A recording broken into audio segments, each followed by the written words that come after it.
everybody, and welcome to the Sunday night edition of the Wise Up Show here on June 25th, 2023, the fourth day of summer. And I'm your host, or your content creator, Ralph Mucci. So how's everybody doing? Everybody doing okay for this Sunday night? The weekend is winding down, and tomorrow we start another week, right? This month is almost over already. And before you know it, July will be here.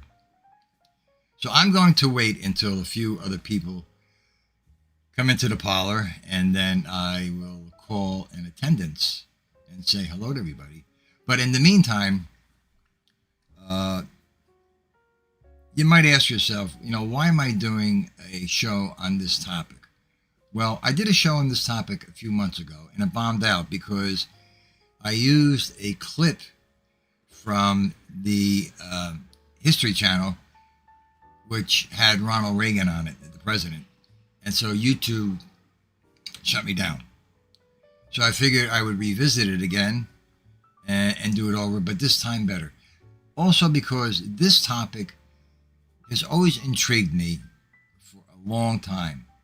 Now, back in 1976, there used to be a magazine that used to come out. It doesn't come out anymore. It used to be called UFO in Our World. And it was a monthly magazine. I used to buy it and I used to read it, and it intrigued me. I've been into the paranormal and UFOs for a long, long time. Do I believe in them? Well, yes, but I'm a bit tiny skeptical still. Now, some of you may be skeptics. That's okay. Everybody believes what they want to believe. I'm not here to force anybody to make them believe in UFOs. I'm just going to present the facts to you in video clips from different shows. Now, what I'm going to present, one station is News Nation, which is a very reputable news station. And Elizabeth Vargas is a very reputable correspondent. And you got to remember that these news stations are not going to put themselves on the line and look foolish if there wasn't any credibility to these stories. I'm also going to show you clips from Clayton Morris and his show Redacted. Now, Clayton Morris is somebody I've been listening to for the last 5 years. I don't listen to mainstream media anymore because I don't trust them. I don't believe in them. They only cover what they want to cover, and they leave a lot of things out. I don't trust mainstream media.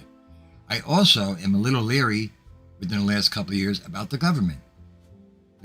Our government is a little shady. That's what I believe. And so I kind of don't trust the government either. But Clayton Morris is very reputable. He has over 25 years. He was a newscaster. He has his own show on YouTube. He covers the news. I listen to him for the news. And he's the only one that I listen to for the news. He covers everything. He leaves nothing out. Nothing out. He has 2 million listeners on his YouTube channel. He has no less than 21,000 people in his chat at a time.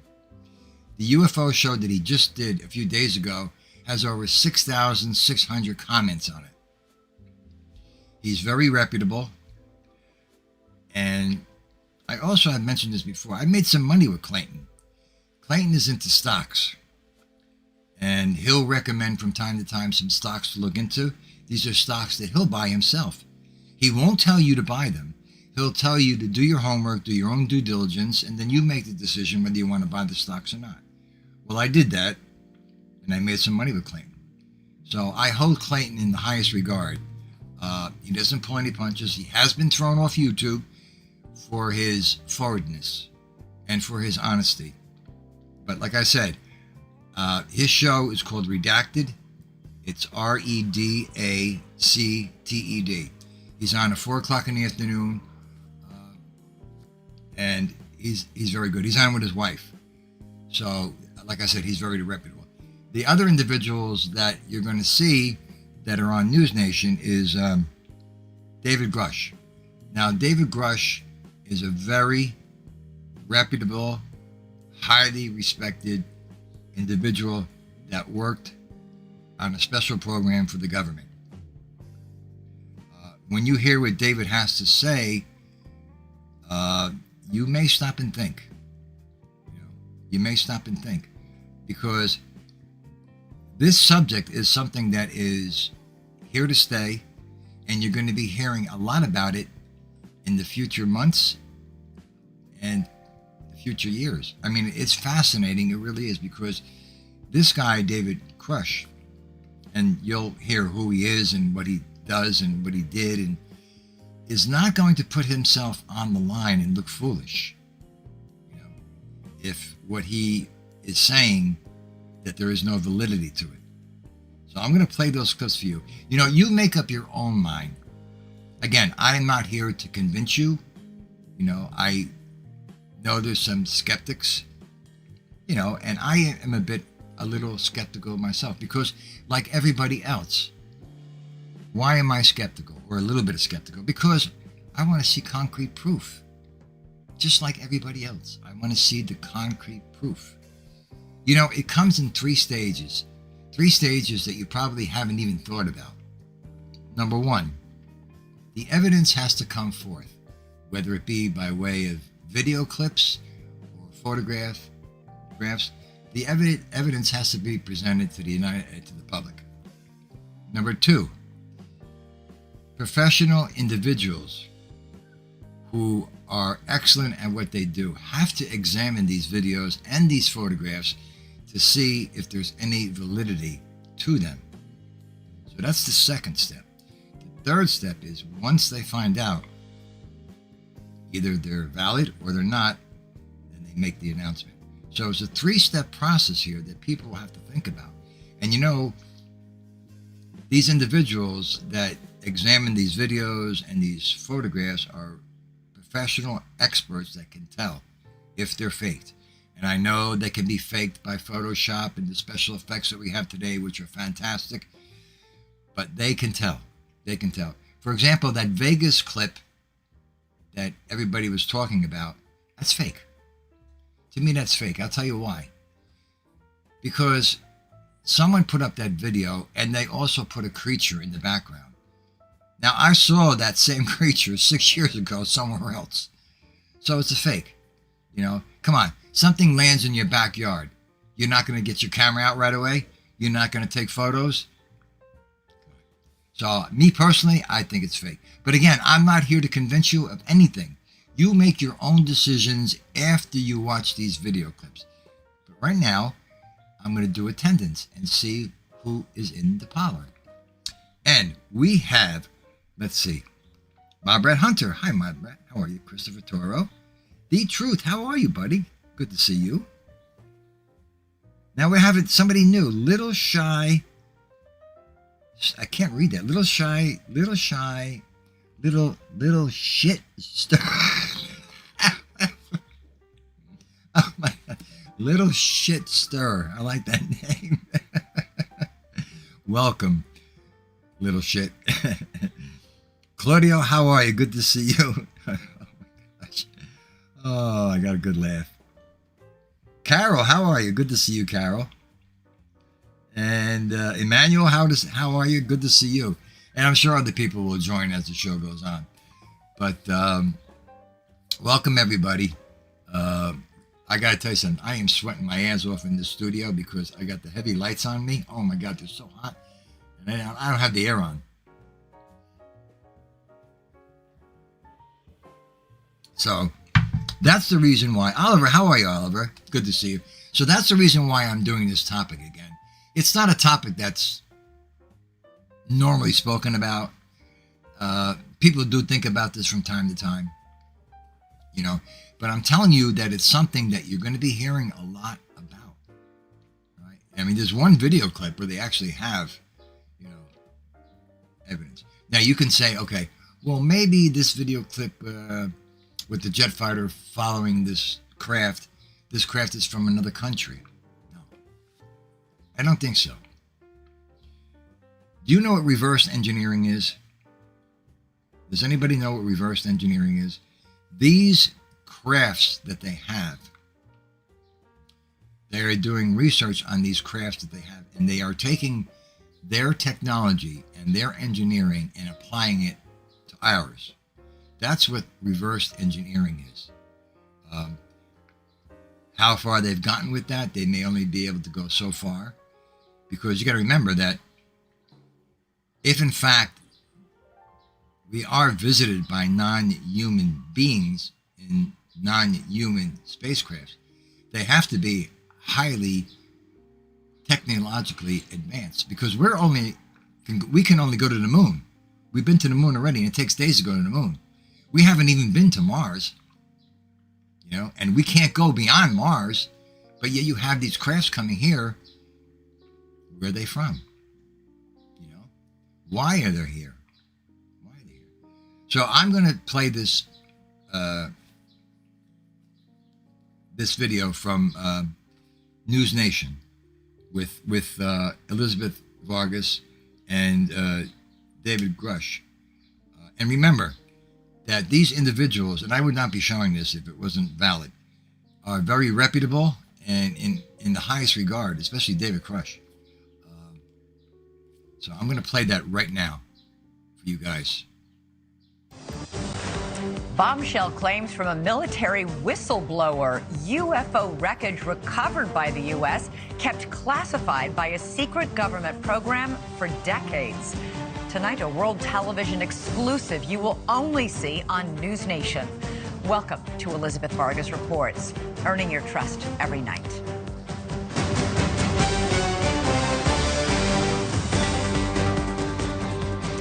UFOs exist. The U.S. government found quite a number of them, and they are indeed of non-human origin. Those are the explosive allegations from a former intelligence officer tonight in a whistleblower complaint that the Inspector General is taking very seriously. 36-year-old Air Force veteran David Grush is exposing what he calls a top-secret military program that has reportedly found wreckage of fully intact UFOs. The government now calls them UAPs, or unidentified anomalous phenomena. For years, there have been whispers and rumors that the government had aircraft of non-human origin. This report is the first evidence it might be true. The Inspector General has called Grush's complaint urgent and credible. Tonight, we have a world television exclusive interview with the whistleblower in which he claims we not only have the aircraft, but the government has been keeping much of its secret from Congress and from the public. News Nation senior national correspondent Brian Enton is here with the story, and this is a blockbuster. It is a blockbuster. It's really hard to wrap your mind around this. I've been working on this for the past couple of weeks. I'm still having a hard time processing all of it. Over the last couple of years, it sort of became mainstream to discuss UFOs. The government has released videos. They've acknowledged that we don't know what some of this stuff is out there that we have on camera, but this really takes it all to another level. For the very first time, the world is about to hear from a former high-level U.S. intelligence officer who says the government has some of the unidentified craft in its possession. He is revealing these exclusive details about the secret government program. We're all going against the wind. The wind's 120 knots from the west. Oh my gosh, dude. Wow.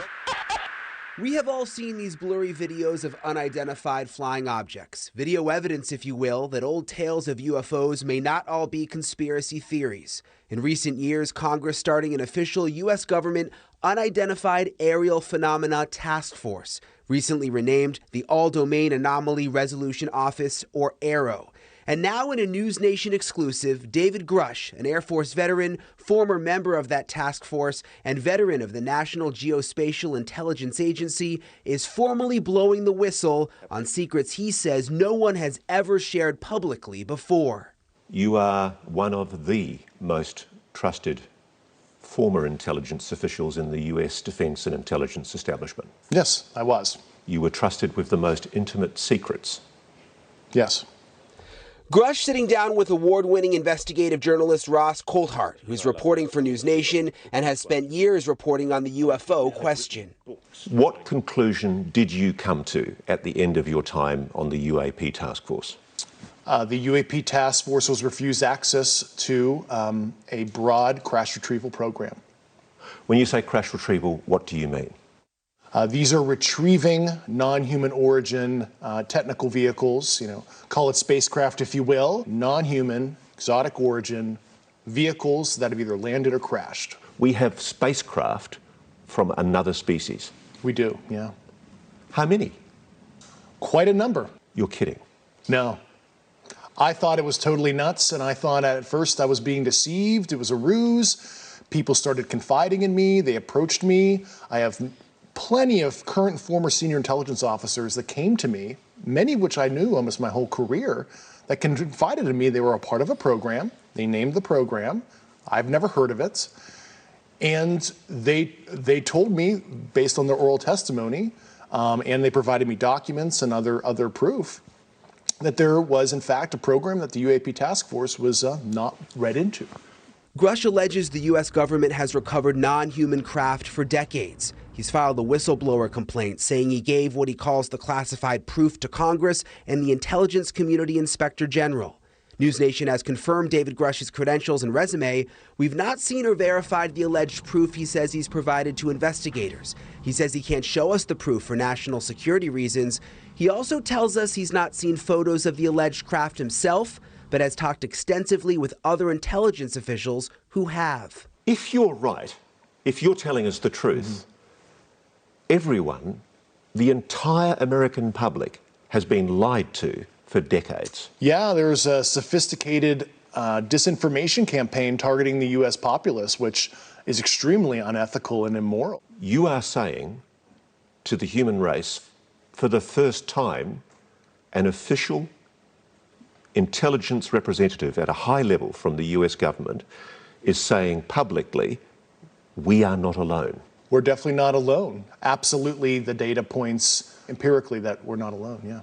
Do we have bodies? Do we have species of Well, non-human? naturally, when you recover something that's either landed or crashed, sometimes you encounter dead pilots. And believe it or not, as fantastical as that sounds, it's true.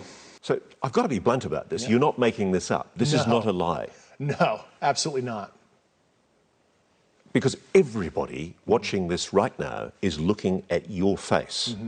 They're going, is this guy for real? I am for real. And I'm sitting here at great personal risk and obvious professional risk by talking to you today.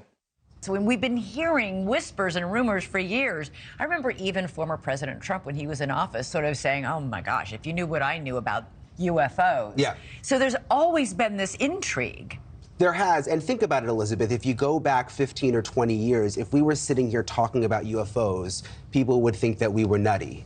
Now it's gotten to the level of where it is somewhat accepted because the government has come forward to a certain extent and acknowledged that there are these videos that exist. The Navy has released the videos themselves and said, we're not sure exactly what this is that we're seeing. Of course, what Grush is saying really just sort of takes it to the next level. Boy, it sure does. It's almost impossible to believe. All right, Brian Nenton, thanks so much. So there you have it. That's just one clip. Now, David Grush is very, very reputable.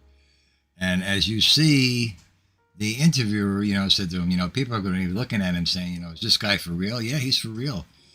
And everything he says, non-human origin crafts that have either landed or crashed. Sometimes the pilots are dead. He has the proof. But there's one thing I don't understand that he says, or they have said, why is the evidence not coming forth because of national security? I don't understand national security. What does that have to do with national security? Is it some kind of a threat? That's the only part that I don't understand. Do I believe what he says, David Grush? Yes. Do I believe that, and the funny thing about it is that Congress is not even aware of this. It's not even made aware of this. You have this secretive organization, this secretive program that's been going on for years, and it's kept from the American public. It's kept from Congress, you know? You know what I'm saying? So, like I said, I am not trying to convince you. These are the facts. This is something that you're going to be hearing about more often. It's more accepted today than it was 15, 20 years ago when people would scoff at it and say, hey, UFOs, you know. And like I said, you know, I've been intrigued by this for a very, very long time. But there is still that part of skepticism in me, you know, because like everybody else, we want to see the proof. We want to see the concrete proof. You know, that clip of the jet fighter is valid. Is valid. You know, that thing was traveling at tremendous speed. You know, so there are many other videos, there are photos, and eventually, you know, there's 2 more whistleblowers that haven't come forward yet that will come forward. But this guy, David Koresh, is putting himself on the line, you know, with his personal life and his reputation and his career to come forth and say things like this, you know, without having any kind of repercussions of saying this guy's a nut, you know what I'm saying? So I don't think he would be doing that, you know. I certainly myself would not do that, put myself in that position where, you know, people are going to say I'm crazy. But hi Weingild, how are you? No, I'm not getting shut down because these video clips were definitely checked out. But that's just one video clip. And like I said earlier, the reason why I covered this topic was because it's something that's intrigued me for many years. And the last time I did a show on this, the show more or less bombed because I was green and I used the History Channel video clip of Ronald Reagan in it, and they shut me right down. So I figured I would revisit this again. But, you know, there are skeptics out there, you know, and there are people that believe, you know, it always goes back to something that I always think about because, you know, I went to Catholic school, Catholic grammar school, and, you know, I was an altar boy, I was a choir boy, and the Bible teaches us that we are made to the image and likeness of God, right? That's what the Bible says. Now, if there are alien beings that have visited us and had died, and we have a whole of them, and they don't look anything like that, well then, does that not contradict the Bible? Because we're made in the image and likeness of God, and they're not, they don't look like us? However, take it one step further now. I know this is going to sound wild, but what if God has many different forms of images? Maybe those alien beings are in the image and likeness of God in that form. It makes you kind of wonder. You know, these are all questions that are not normally asked, but, you know, make you think about. And of course, there's no answers for them. I don't have an answer for it. So that's something that always comes to mind because, you know, I went to Catholic school, but I don't have an answer. I don't have an answer. Oh, okay. I thought maybe the microphone was off. I was going to say, this is another show where I muted myself. It wouldn't be a normal show if I didn't mute myself. But, well, you know, I got to tell you something. Somebody asked me 2 days ago, because they knew I was going to do a show on this. They said to me, Ralph, what would you do if you were in a secluded area, maybe with a couple of people? And I said, secluded area like where? Like maybe the Pine Barrens, which is a secluded area? And I said, yeah, the Pine Barrens. What would you do if you were with a couple of friends and you're in the Pine Barrens and all of a sudden you saw a craft land and you saw alien beings get out of it? What would you do? I turned to him and I said, John, I probably would shit my pants. That's what I probably would do. Either that or take out the camera right away. Probably be shaking, but, you know, because, you know, what category does this show fall into? Well, it doesn't fall into the category of sci-fi. It doesn't fall into the category of fantasy. It falls into the category of reality. This is reality. As if life isn't complicated enough we have to deal with this now. Okay? And like I said, this is something that is not going to go away, that you're only going to hear more about in the future months ahead. You know, you have these stations that are covering this story that are reputable stations. They're not going to put themselves on the line with a story like this and look like fools if there is no credibility in this. You know what I'm saying? Hello, Maureen. How are you? I did an attendance call before. Did I miss anybody? Let's see. Nope. Oh, Tommy Stiggs. Stiggs is here. Okay. Well, he was here. He's wandering about somewhere. I think he's trying to figure out what he's going to plant in front of his stoop. He's got a nice big space there now that he could plant a lot of nice stuff. Just for the vagrants to go by and start picking them. I could just see it now. Excuse me, the town vagrants picking his tomato plants and his basil. So now he has a big space now. But you understand what I'm trying to say? Let me just see if, did I miss anybody here? Hold on a second. But again, I'm not trying to change your mind. If you're going to be skeptical, you're going to be skeptical. But it does make you stop and think. Now, I'm going to play a quick, well, this is not really quick, but this is Clayton Morris, and I already told you about Clayton Morris and his reputation. Listen to Clayton Morris, and I think he has Joshua Reid. Now, I know some of these names you never heard of. Joshua Reid, Clayton Morris, David Crush, these are names that are not common to us, but are very important and names that you will be hearing a lot of in the future. Well, over the past few days, a bombshell revelation from a Pentagon insider, a whistleblower, who's come forward to admit that the United States has alien craft, off-world vehicles that we've been reverse engineering for many, many years. They've been suppressing it from the public. And this whistleblower came forward with a complaint about this suppression. Listen to David Grush with this complaint. When you say crash retrieval, what do you mean? These are retrieving non-human origin technical vehicles, call it spacecraft if you will. It's probably not the right parlance, but no kidding, non-human, exotic origin vehicles that have either landed or crashed. We have spacecraft from another species. We do, yeah. How many?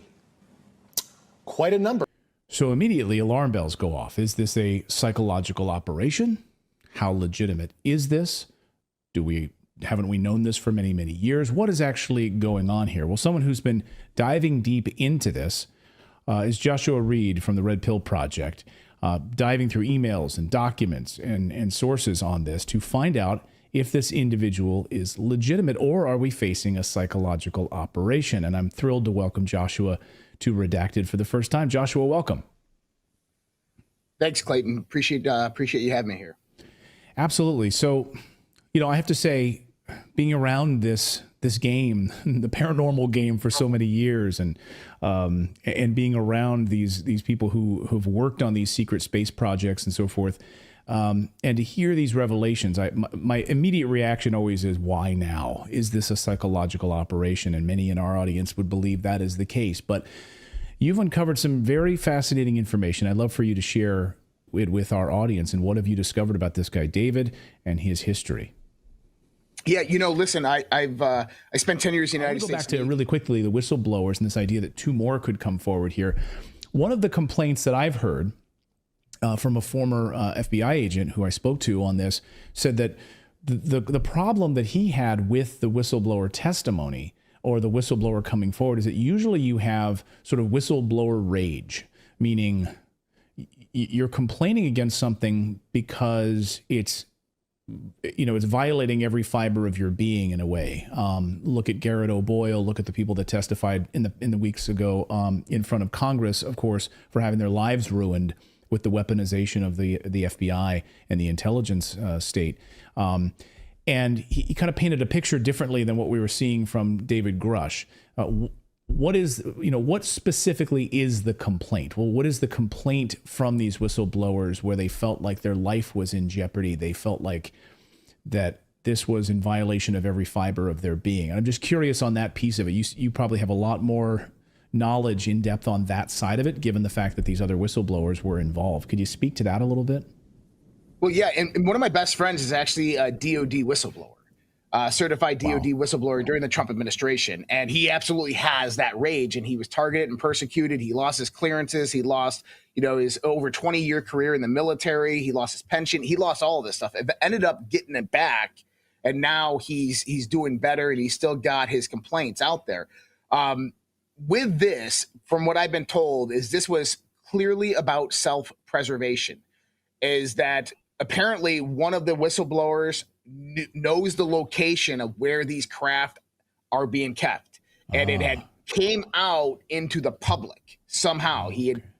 Something had happened where it came out in the public, and he was afraid for his life, and this is what prompted that specifically.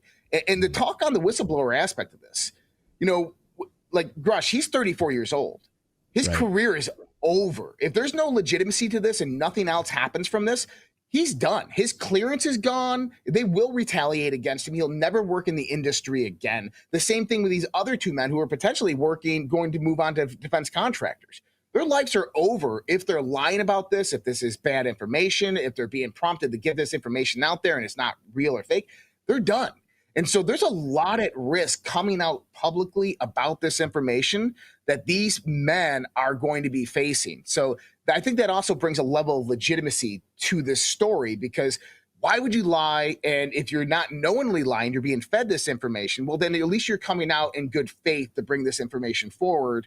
And there's got to be at least some truth in it, because here's the thing is there wouldn't be a classified version and then a declassified version. There wouldn't be video evidence, DVDs shown to Congress, which made them noticeably shake if this was false information, at least in my perspective. That's a great point. And I had not heard that part of the story. And that does provide a significant level of legitimacy there to this. So thank you for that.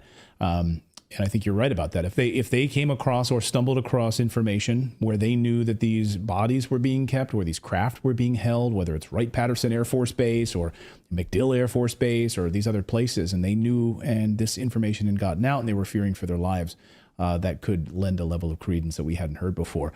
What about these DVDs? And what about these craft and this evidence? Do we know where that evidence sits? And so many in our audience, I'm sure in your audience as well, would say, when can we see this video? When can we see these DVDs? Where is that? Will we ever get to see it? So from what I am hearing is the evidence is their insurance policy. It is in the hands of two prominent UFO researchers. And yes, that they've seen this evidence, they verified it. That's why a lot of this is being pushed and interviews are coming. I don't know if this evidence is going to be coming out into the public because it is their insurance policy. Right. But I will say that one of the most prominent UFO documentarists out there has this information apparently. Okay, I think I know who that is. And wow. That's fantastic. And I hope we get to see it, because for some people, they won't believe it until a craft lands on their house, and despite all of the high level members of the military who on their deathbed have come forward about this program, written extensively about it, almost went to their grave holding this information privately, where family members felt the need to even come forward and clear their parents' names because of there's so much now, overwhelming evidence on this. But again, people want to see the visuals. They want to see a craft landing on their front lawn in order to, the day the earth stood still style, to actually have this confirmation of it. So you believe in the next few days, we're going to hear more about this, and we could hear from these other whistleblowers. Do you think that they will come forward, the other two that you spoke about? I think that it's a matter of time. I think that they will eventually come forward, at least one of the other ones. And I don't know if it's going to be the next few days, next few weeks. I know there's another expose coming out this Sunday, I believe, from the Debrief and a few others. I know there was an interview dropped last night from a French newspaper, which is kind of odd, from Grush. He did an interview with a French newspaper. We know he can't be paid for money because of this information, because he is a whistleblower. So that was kind of odd. But I think that over the next few weeks, we're probably going to have more information come forth. And this could potentially be the people that come forth that start off this cascade event. We got to remember, back in December of 2022, Congress said that, look, this is black budget money. This is not sanctioned congressional money. Anybody taking part in these programs, we can prosecute you. These are illegal programs. And so we're urging these people to come forth, because if we find out you're involved in these projects afterwards, we can bring criminal proceedings up against you. So this is another threat to these people who are working on these projects to come forth and become whistleblowers and bring this information forward. Yeah, these black book off the books projects that not being run through Congress. Joshua Reid from the Red Pill Project. We appreciate you joining us. Redpills.tv. Great stuff, really fascinating, and I can't wait to see more about this. I eat, breathe, and sleep this stuff. So I for one am excited we're having these discussions here, and we're being adults about it. You know, gone are the days, I hope, of local newscasts at the end of their newscast doing a UFO story and they play X-Files music under it. You know, really childish stuff. Like, we're having high-level adult conversations about something that I think is one of the biggest stories of all time. So thank you for bringing this to us. And there you have it. They're all credible individuals. All credible. I wouldn't have them on the show in the video clips if they weren't. So, you know, it's up to you whether you believe it or not. You know, you still may be skeptical. You know, I am still, like I said 3 times already, I'm that bit skeptical. Because like everybody else, I want to see the actual proof. But, you know, what they all say makes perfect sense. And they're not going to put themselves on the line doing stories like this if there is no credibility to it. Where people could turn around and say, hey, that show's ridiculous, you know, what he was talking about. Or he's, you know, lying, he's making it up. You know, they have a lot to lose. So, are there non-human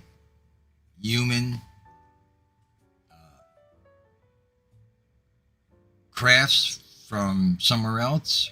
I believe there are. Like David Crush said, many of them. Has this been going on for a long time? I believe so. I believe it's, you know, been under the covers, not to let the American public know, not to let Congress know. You know, do they have beings from another galaxy, another world, that have crashed and died? I believe so. And remember what I said, that once the evidence does come out, because this is their insurance policy, they're not releasing the evidence. But once the evidence does come out, it's 3 steps, you know. You know, the American public sees the evidence, then the professionals come in and they analyze those videos and those photographs to let us know if they're, then they make the announcement, the 3rd step, whether it's valid or not, you know. So it's a 3-step process. But again, I'm going to say that it's not a topic that's going to go away. It's not a topic that's on the top of our minds all the time, you know. But you will be hearing a lot about it in the future. And more and more people are going to be covering this. And like the newscaster said on News Nation, that 20 years ago, you know, they would be laughed at. You know. But today, more and more people are accepting it. And it is what it is, you know. And like I said, I do not trust the government. You know, the last couple of years, the government has been very shady, and I do not trust the mainstream media. Like I said, because they only cover, and I don't mean to beat a dead horse, but they only cover what they want to cover, and they leave a lot of stuff out.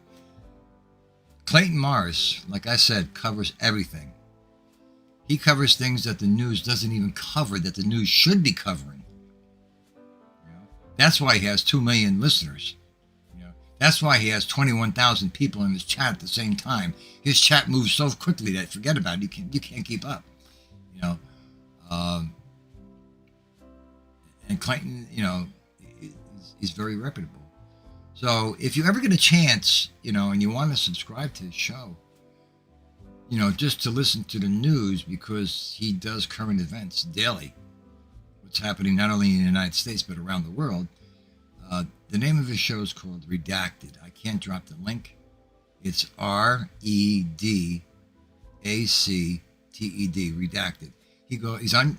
You can find him on YouTube, and he goes on, I think, 4 o'clock. Excuse me. 4 o'clock. He goes on. So that's, you know, if you want to catch him. So what do you think, guys? What do you think? What's your opinion? Skeptics? You believe a little bit, you don't believe. What do you think? You know how I feel. I believe, but I'm a little bit skeptical because I want to see the proof. So what do you think? We could do a excuse me. We could do a question and answer period now.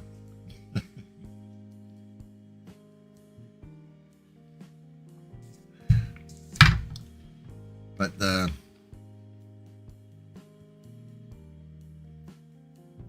speak of the devil, oh,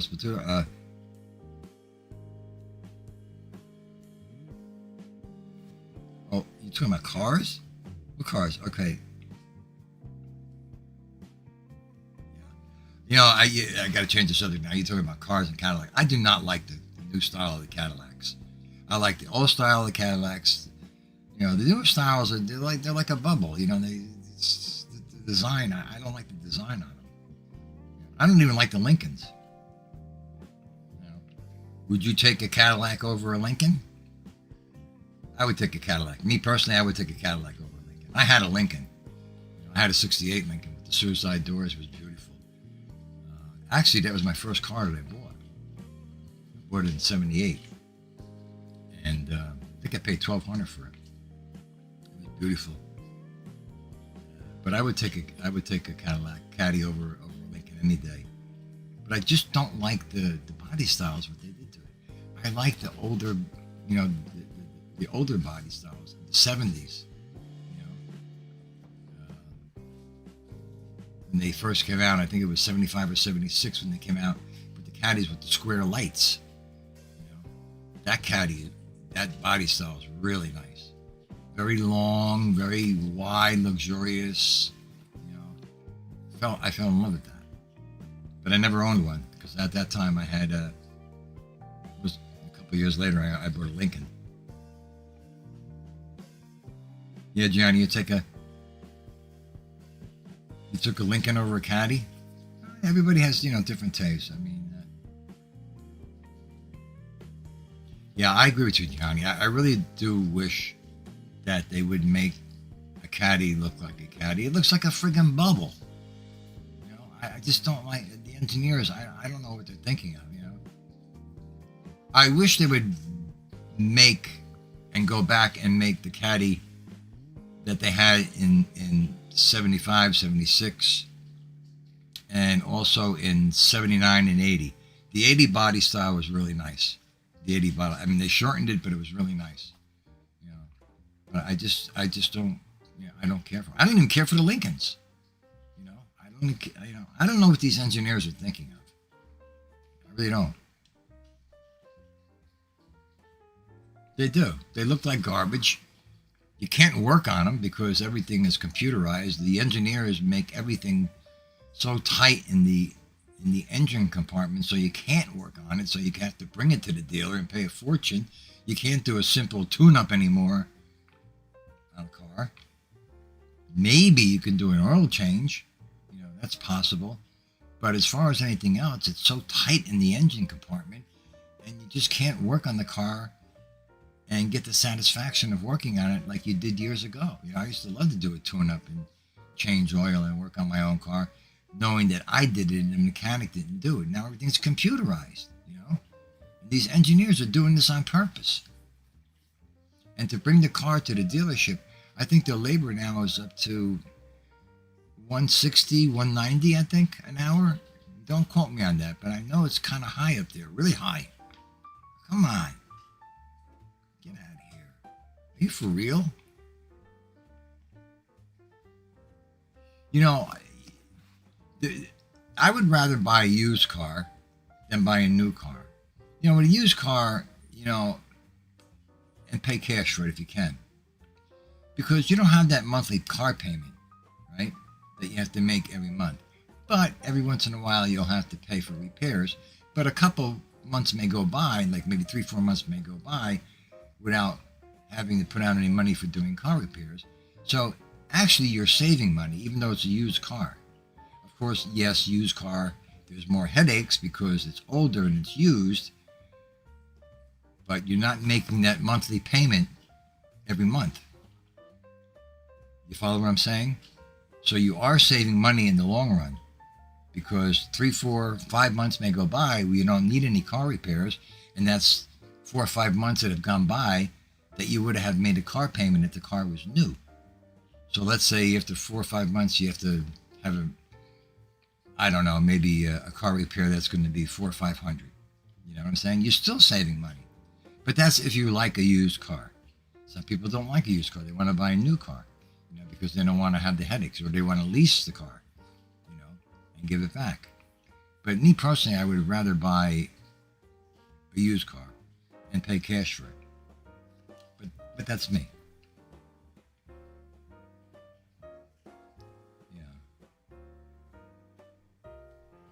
Gina. Hi, Gina. How are you? Good to see you. I did attend this before, but you were here. You're coming in late. Yeah, no, Gina, you're right. The show, I made a mistake. The show was set up for 7:30, and then I quickly changed it to 7 o'clock. I was going to do it at 7:30, but then I said, let me do it at 7 o'clock. And I'm sorry if there was any confusion. Yeah. Yeah, Gianni has got a great garden. Let's change the subject now. Gianni's got a great garden that he put up a video, I think it was yesterday. Really, really nice, Gianni. I was kidding around. Let me know what your address is so I can come there and pick the shit out of it. But I could just picture you and I sitting down, having a glass of wine, BSing, you know, outside with a cigar, you know, just shooting the breeze. You know, I could just see that you're that type of guy. I could see us doing that. I wish you lived closer, but that is a very impressive garden. I have to tell you though, you're running second to what's his name? Oh my God, Tommy Stiggs' girlfriend's father. What's his name? Now, he's got a garden. Oh my God, he's got some garden. Him. What the hell's his name? Oh, God. He's like 92, 93, just turned 93. He's got, I mean, Johnny, don't get me wrong, your garden is impressive. You got a lot of stuff there. But he is, I mean, he's got a great garden, too. I forgot his name. Oh, Charlie. That's right. Thank you, Charlie. JJ, how are you, JJ? Good to see you. But yeah, I mean, both of you guys have a great garden. I mean, you have a wide variety. Did I tell you what they did to me here in my complex? The son of a bitches. I tell you, some people are really rotten. I went out and I bought basil plants, tomato plants, pepper plants, right? So I planted them in the back of the complex. You know, somebody ratted on me because I planted them too close to somebody's bedroom. Okay, I understand they were too close to somebody's bedroom, and here I am lurking out there by somebody's bedroom because it's the basement floor, right? So I moved them away from the bedroom. Well, this girl, happens to be a girl, she ratted on me. She called the association and told them that I was planting, you know, by her bedroom, but I had moved everything. So the next day, a memo came out to everybody in the community here that you can't plant vegetables and you can't plant plants. And if you don't move them by, what was the date? I forgot what the date was. They're going to be ripped out. Well, don't you know that I never removed them? I said, frig them, I'm not taking them out. Somebody came and ripped out my plants. Now, there were some plants that I had left over that I didn't plant, that I ended up giving the Stigs, because what am I going to do with it? But the son of a bitches came and ripped out my plants. Come on, I mean, really, what harm is it going to do to have a couple of tomato plants and a little basil? So I got really pissed off. And I know the girl, and I know she ratted on me, and I rang the doorbell. This is the truth. I rang, because she lives with her brother. And she didn't answer the door. Her brother answered the door. And I said to her brother, I'm telling you something right now. I'm telling you, and you tell your sister. As long as you're living here, and as long as I'm living here, do not look at me. Do not even say hello to me. What are you talking about? What are you talking about? I said, ask your sister. What did she do? I said, ask your sister. But I'm just telling you right now, as long as you're living here and as long as I'm here, do not say hello to me. Do not even look at me. So she ratted on me.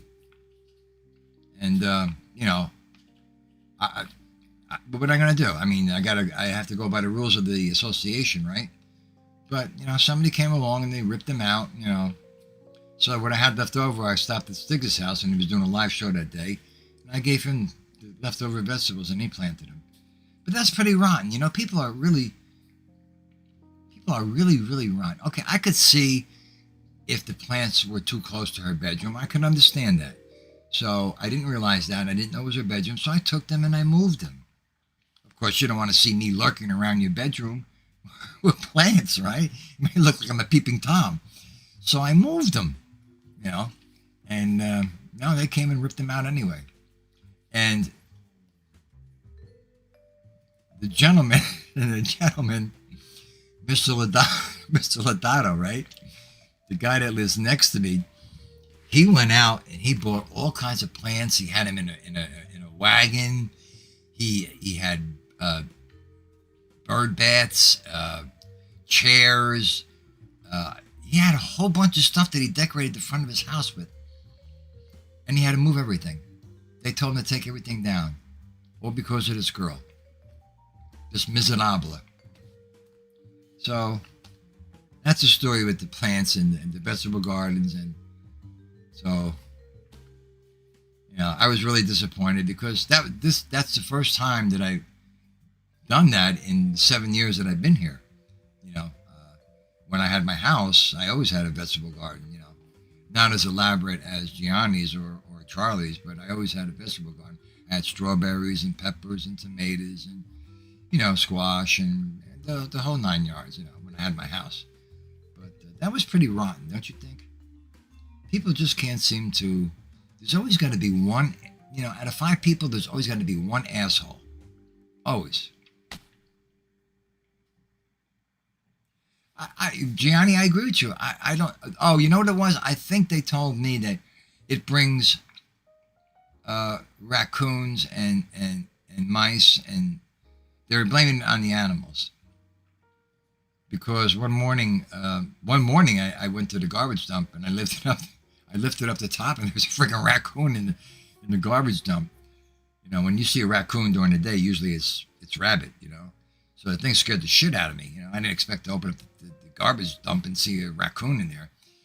But you know, I'm not sure if raccoons and possum or mice eat, you know, the vegetables. I'm not sure. So they might have a valid point, but even if that was the case, you know, I mean, they're not going to come inside the compound, in the houses, you know, in the apartments. So, you know, hi, Gerard, how are you? Roy, how are you? I want to make sure, you know, let me just say hello to everybody that I missed. Well, JJ, I know, I said hello to you. It's good to see you. Roy, I don't think I've ever seen you in my show. Or maybe you have been and I just don't remember. But anyway, welcome. Gerard, it's good to see you. Gene, I already said hello to you. And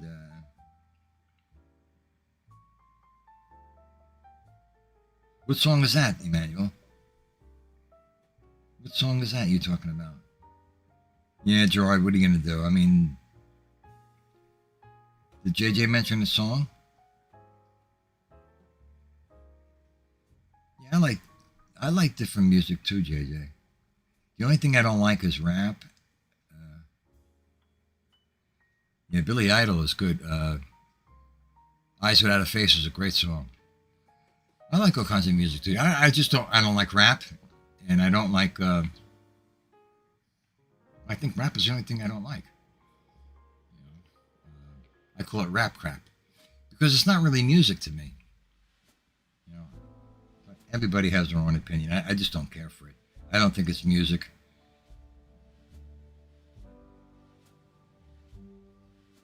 Well, you know what, Roy? I'm sorry. I do apologize, but I guess it's because you're not an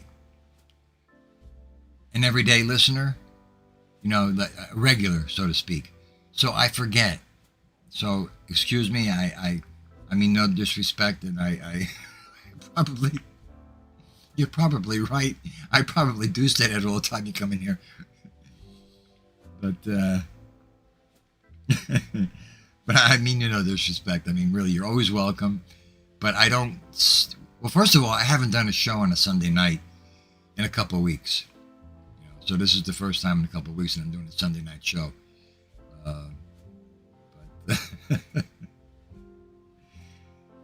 Yeah, I just don't like rap. I never did. Maybe a few songs, like maybe when Vanilla Ice came out with his song "Ice Ice Baby," and who else? I do like one song that Eminem put out, which was "Guess Who's Back, Back Again." That song. I like that song. I'm trying to think of other rap. What comes to mind, really? Oh, one from the '70s that really started it. The Sugar Hill Gang. Rapper's Delight. All right. The Sugar Hill Gang, came before Vanilla Ice. So I would have to say that the Sugar Hill Gang really started the beginning of it, in terms of rap. That's probably the only really rap song. And that song holds up today and will always hold up.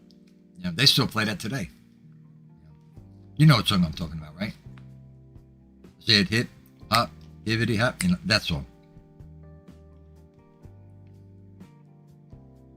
Benny, how are you, buddy? Good to see you. American Made, how are you? Good morning. Oh my God. Good morning.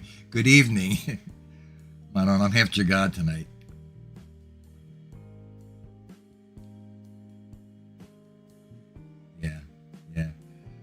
Yeah, I bet you, Gianni, you're like, yeah.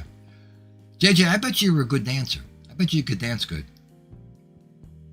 I bet you could really move. I just picture you as being a girl that, can really move and has some rhythm and beat.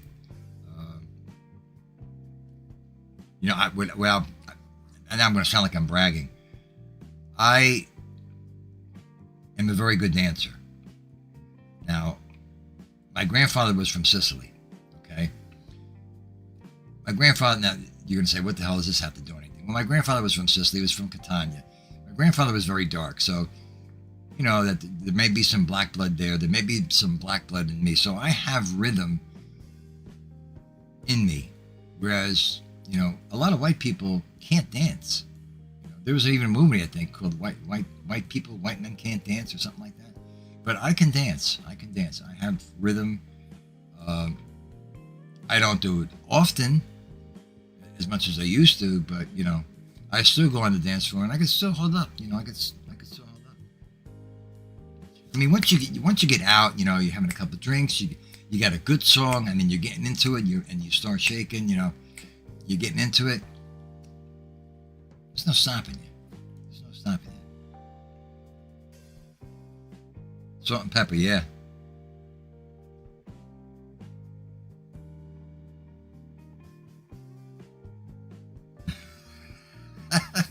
We passed the alien subject, Tommy. I don't make a whole show out of the topic. I cover a little bit of it, and then I move on to something else. We're talking about certain things, I'm doing the gift of gab. I'm following the chat. So I don't do the whole show on the topic. You know what I'm saying? So we're talking about different things. We're talking about gardens, Gianni's garden, Charlie's garden, garden that I had. We're talking about rap. We're talking about different things. You know, we're shooting the shit. Shooting the shit. Yeah. See, I knew it, JJ. I knew you could dance. I knew it. I just had that feeling. You know. I could just picture. Well, you know, nobody really does the hustle anymore. You know, it went from the 60s and dancing far apart from one another to the hustle and dancing close to one another to today, again, it's far apart. You know, not far apart, but nobody really does the hustle today. Some people do, you know, it depends, you know, but, you know, I could picture you doing the hustle. I've done many hustles. No pun intended. But yeah, I've done a few hustles of those too. Back in the day. Oh my God. Rokariab, where'd that come from? Yeah. JJ, can you do you dance salsa? Because I dance salsa. We have a club here called Bricks in Belleville where they used to give salsa lessons on a Wednesday night. So I took a lot of salsa lessons. I love to dance salsa. Salsa is very sensual, very sexy dance, and a lot of the Latino girls used to go there on a Wednesday night when they had the classes, and my God, these girls can dance. Holy mackerel. So salsa is a great form of dancing, you know. So I really like this. I really like salsa. Of course, the Latino girls were nice too. I mean, they were beautiful. But they used to give lessons every Wednesday night. They don't do it anymore. They did it for 2 years, and I was there every Wednesday night taking lessons. And it was a lot of fun. And then after the lessons were over, we would go back downstairs, and the DJ would play, you know, all salsa music, and we practiced what we learned.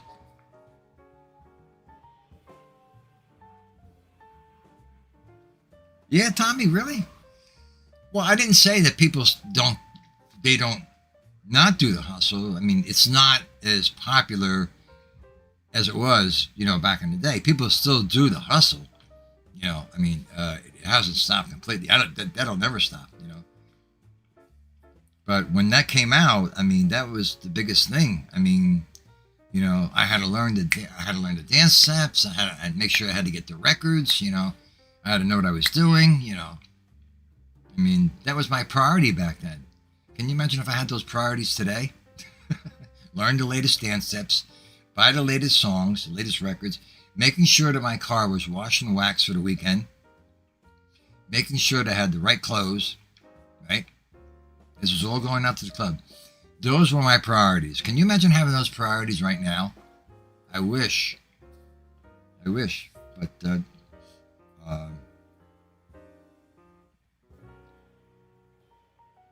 yeah, I think Gianni has a little bit of everything. Gianni has a little bit of everything in his garden. Right? Gianni, do you have Rocco Diab in your garden?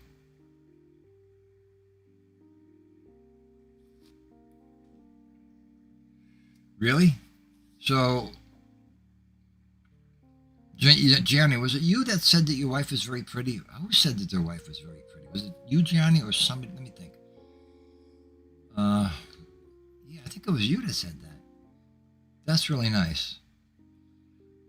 And that's nice that your wife can dance. That's good.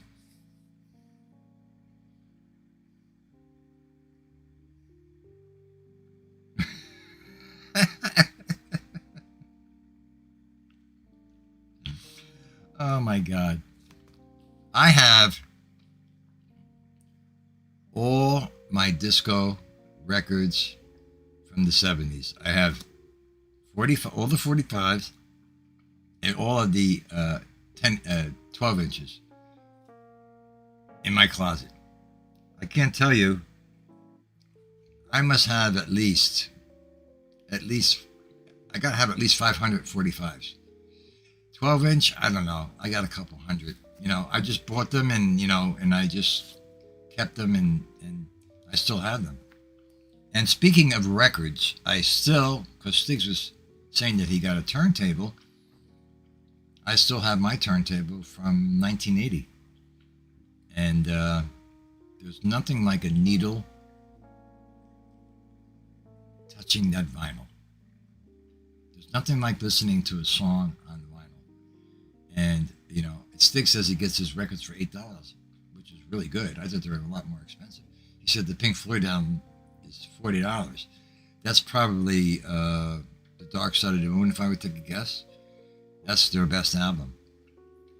But, when I was buying albums, they were like $2.99, $4.99,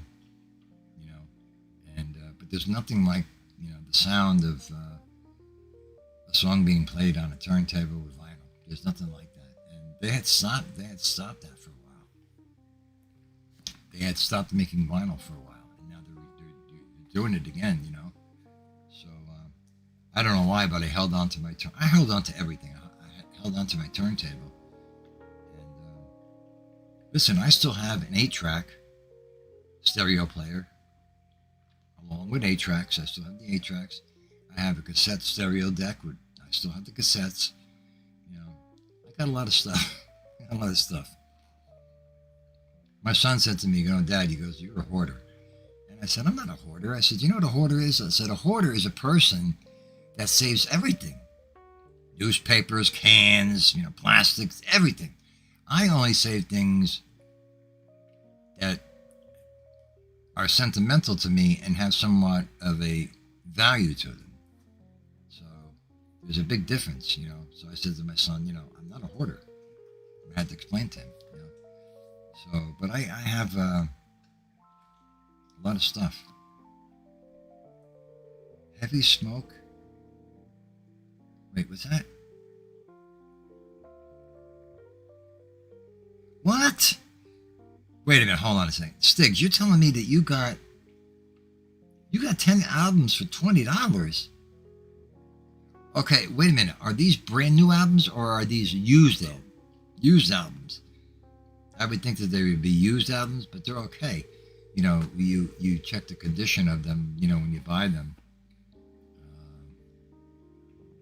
But 10 albums for $20, if they're in good shape, that's great. I don't use my turntable. It's not hooked up, but I still have it. But that's a great price. The Meadowlands has everything. Is Dindu here? What's up, Dindu? A little late, but that's all right. Victrola. Holy shit! I haven't heard that word in years. Victrola. Oh my God, JJ. Where the hell did you come up with that word? Holy mackerel, I haven't heard that word in years. Oh, Jesus. Victrola. You remember, I'm sure some of you remember this, the large consoles that they had with the TV in the middle, right? And you lift up the 2 tops, and one side was a record player. The other side may have been a radio or 8-track player. And it was an actual piece of furniture. It was a beautiful piece of furniture, But Victrola, oh my God. Yeah, next you're going to be telling me, what do you call them things? The crank up ones with the big horns? With the big horn? Where the sound comes out of?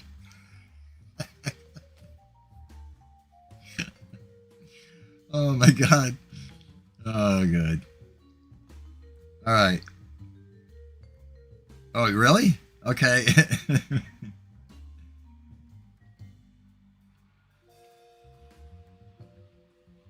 Yeah, I mean, there's another name for Victrola too. Phonograph. That's another name that they use. Victrola and phonograph. Right? For all of you that can remember those names.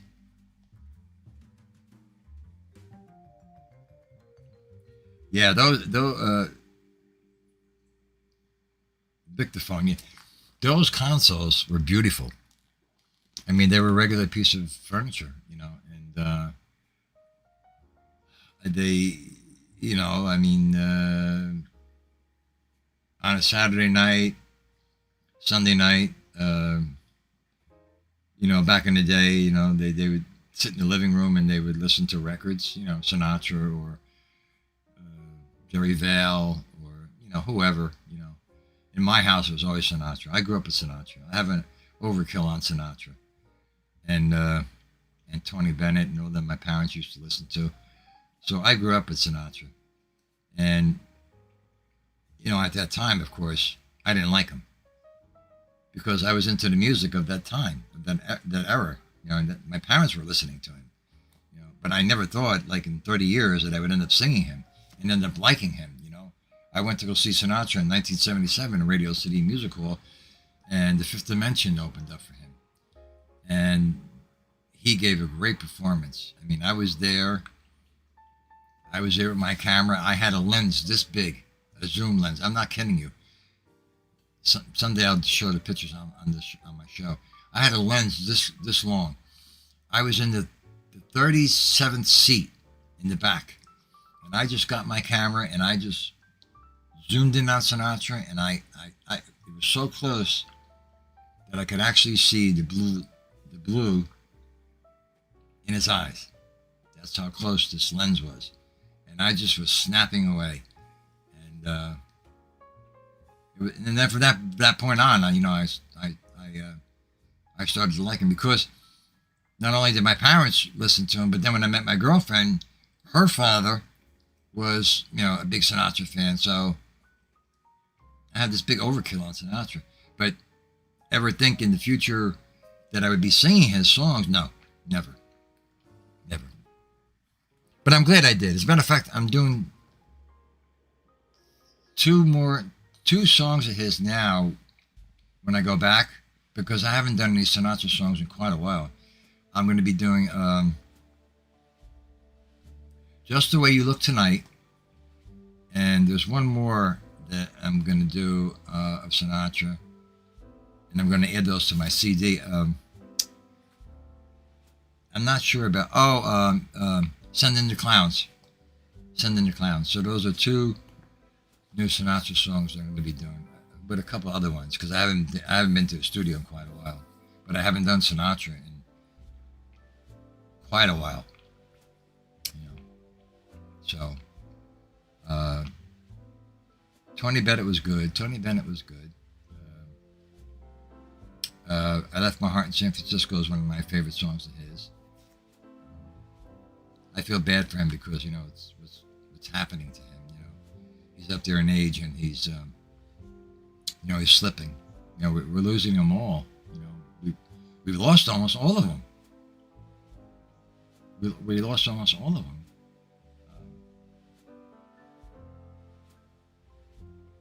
Yeah, Dean. Vito's doing great. Vito's a doll. He's a doll. I mean, how could you not love that dog?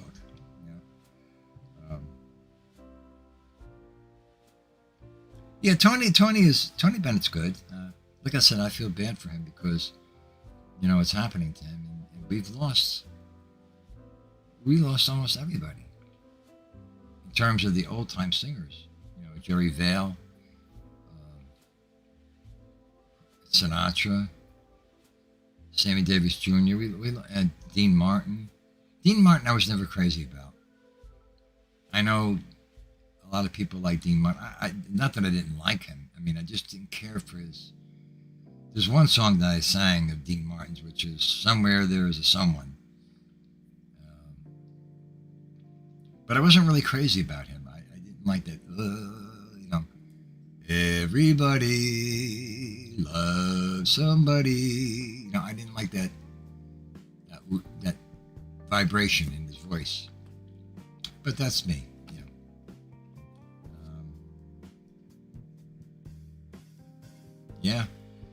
The older we get, the more we lose. We've lost a lot of great ones.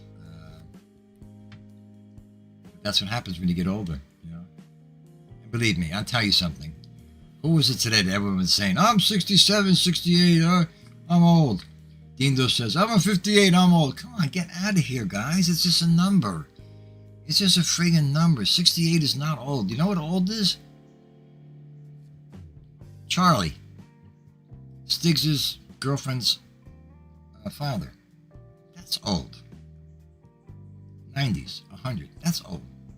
68, 70 is not old. You know, it depends on how your health is, too. I mean, you know, but that is not old. It's just a number.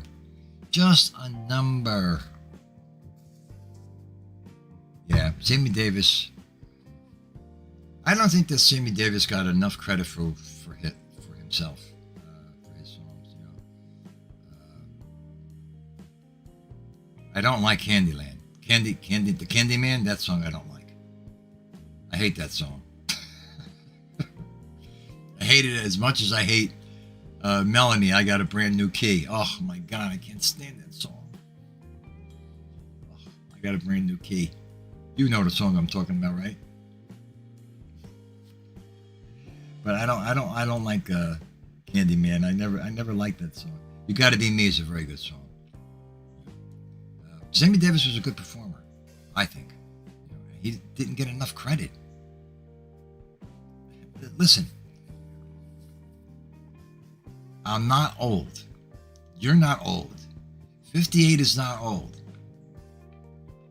Oh, my arm hurts. Oh, my neck hurts.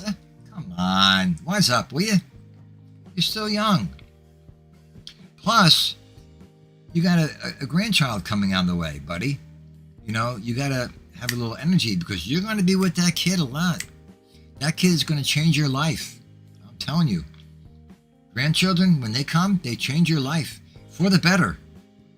All for the better. You could have the worst day in the world, and all you got to see is a smile from your grandchild. They'll put a smile on your face and make you forget about your problems like that. I'm telling you. And, you know, it's a beautiful thing.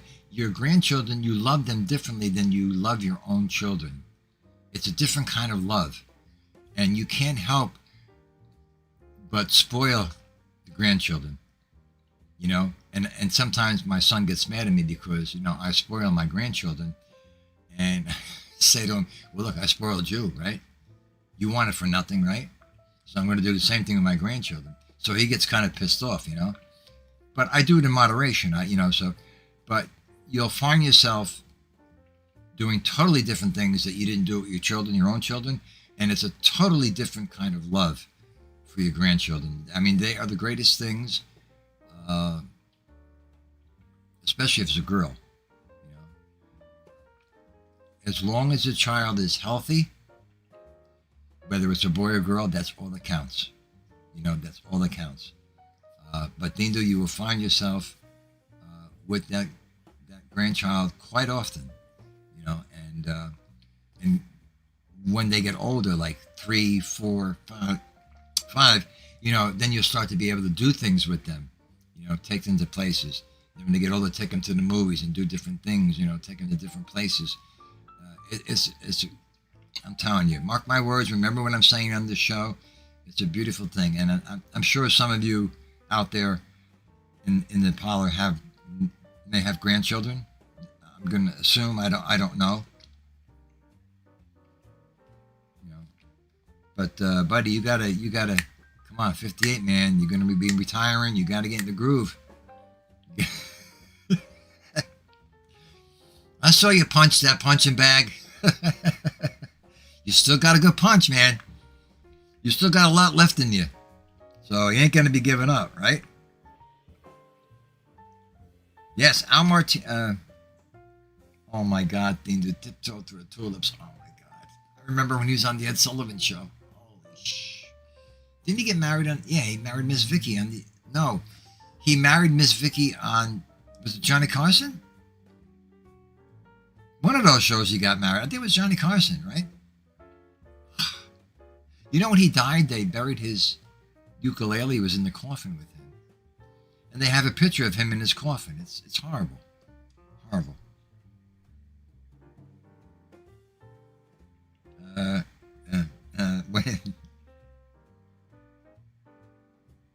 Yeah. Absolutely, Maureen. That's what grandparents do best. I mean, and time goes by so quickly. So quickly from the time that they're born to where they are now. I can tell you one thing, take lots of pictures, take lots of videos, take lots of pictures, because they grow right before your eyes. My granddaughter is 12, and she's into going into Sephora. She's into buying lip gloss now and makeup, and well, not makeup so much, but blush and mascara at 12 years old. I had to take her to Sephora, and that store is expensive. $30, $25 for lip gloss? $25 for lip gloss? Because I give her a budget, for her birthday. X amount of money she gets, to spend. But, she knew exactly where to go in the store that she's never been there before. What she did was she planned out the store a week ahead of time because she knew I was going to take her there. So she looked at the floor plan of where everything was. That's how smart these kids are. So when she went to the store that she's never been to, she knew exactly where everything was. How was that? Would you have thought of doing something like that?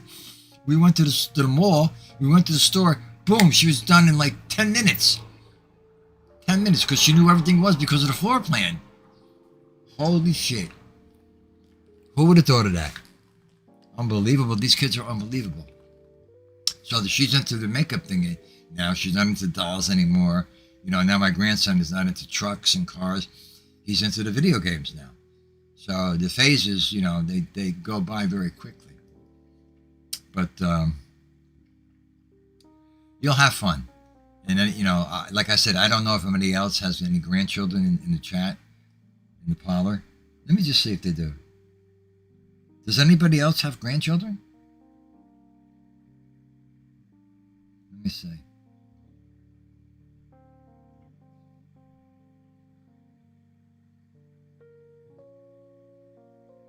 Really?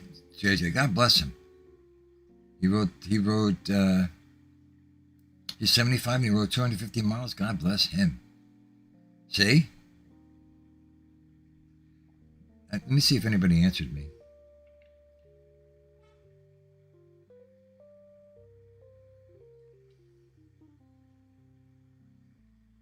Well, if you have grandchildren, then you know what I'm talking about. All right, guys. I got to wrap this up. I don't even know how long I've been on. But anyway, thank you all for joining me. I really appreciate it. As Stiggs always says, and I got to use this expression, your presence is a present. That's a good line, by the way. I like that line. But I won't copy it, though. I think he has a copyright on that. I don't want to get sued.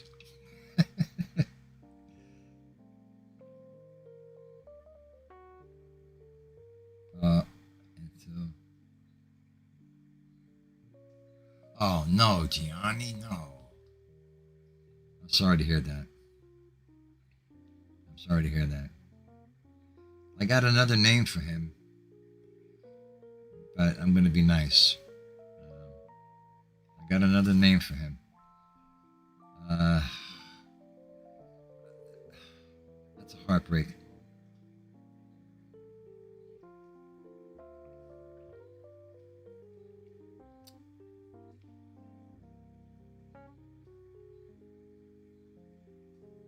Yeah, it feels good to do it, Gianni. Thank you. It feels good to do something. I haven't done it in a couple of weeks, and I've been busy. Well, last week was it Father's Day last week?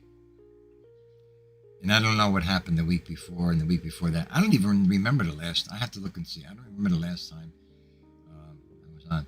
But for some of you that don't know, I did start a classic movie channel, which is a separate entity of this show. It's on that channel.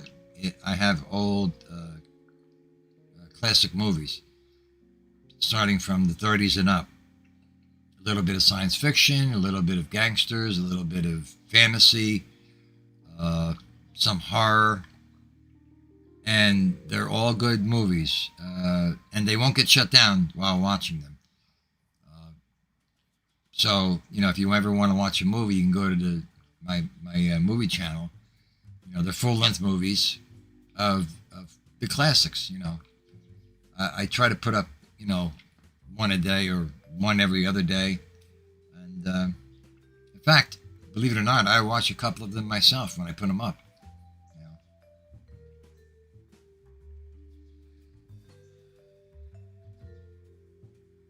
Yeah, you like that, Gianni? Yeah, I don't know how I got that idea.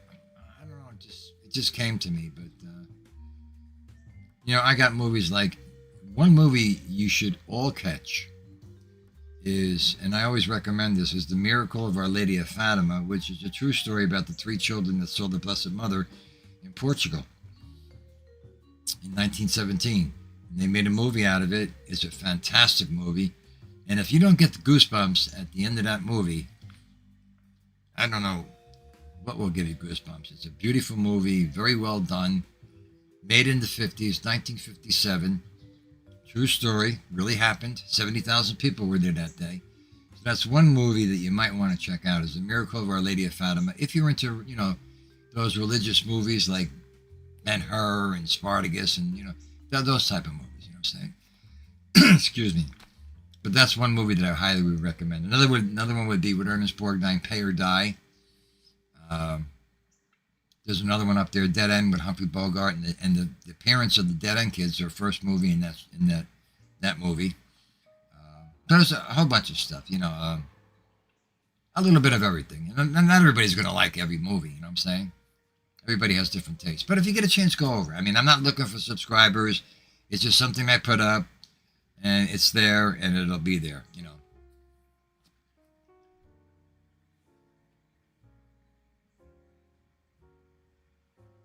What's that? Paula? Wait, hold on a second. Did I miss somebody here?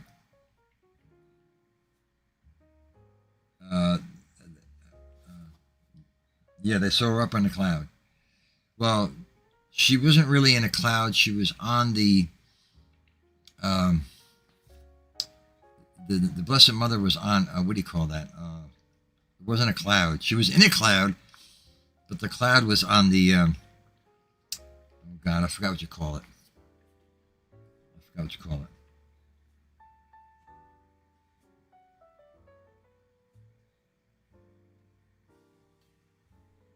Wait a minute, I'm missing something here.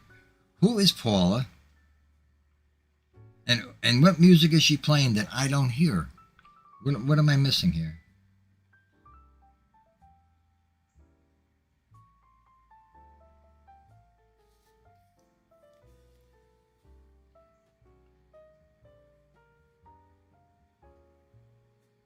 Well, I'm losing some of you guys in the chat because you guys are having your own conversation.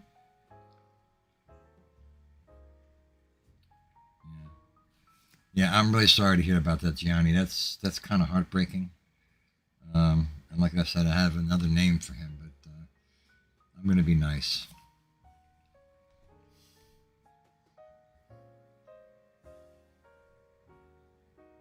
Yeah, that's a shame. JJ the Titan, what happened was when they lost contact with it, that's when it imploded. When they lost contact with it, that's when it imploded. I think it was an hour into the dive rather, and all communication stopped. Well, that's when it imploded. It didn't explode, it imploded because of the pressure chamber. And they never knew it hit them. They died instantly. So it's a shame that happened. And they're going to investigate that. And, I mean, there's really not much more I can say about that. That's a shame that it happened. And these people that were on that were very affluent and wealthy, But nobody, and the other thing too is that, let's say it didn't implode, and it was down at the bottom at 12,000 feet or better. I don't think they had the equipment to rescue them, to go down that deep, because it takes 2 hours to get to the bottom. 2 hours to get to the bottom of where the Titanic is, which is like 12,500 feet. You know, the pressure is unbelievable. So I've been watching a few documentaries on that too, and that's really a sad situation. All right, guys, I have to wrap this up. Thank you so much for joining me this Sunday night. I appreciate it. Enjoy the rest of your evening. Enjoy your week. This month is coming to a close. It'll be July very shortly. 4th of July. We'll be here before you know it. This is the 4th day of summer already. The humidity here in New Jersey, in northern New Jersey, is absolutely horrendous right now. And the summer hasn't even started, and those stupid lantern flies will be coming out in the month of July in droves, more so than last year. They're going to be all over the place, so just be prepared for those lantern flies. They're pretty. Good thing they don't bite, but they're dangerous to, trees and plants and everything. And of course, if you see them, you got to kill them. But they're going to be out. Yeah. Is it humid over there in Massachusetts, Gianni, too? Because, man, it is brutal here. I don't even have the air conditioner on. I got these studio lights on me. I'm really dying. I must have lost about 5 pounds.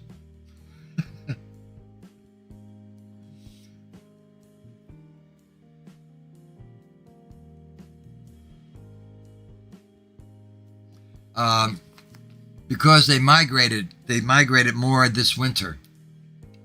They keep migrating. They keep migrating and laying more eggs this winter as they're dormant. So we're going to have, I don't know how many said, twice as much as last year, But I'm telling you right now, mark my words, and remember them saying this on my show, that they're going to come out in July. You're going to see them, and you're going to see them in droves. They're going to be all over the place. They're going to be all over the place. Remember that I said that. Yeah, it's humid. I mean, what are we in store for? Is this whole summer going to be like this because we had a mild winter?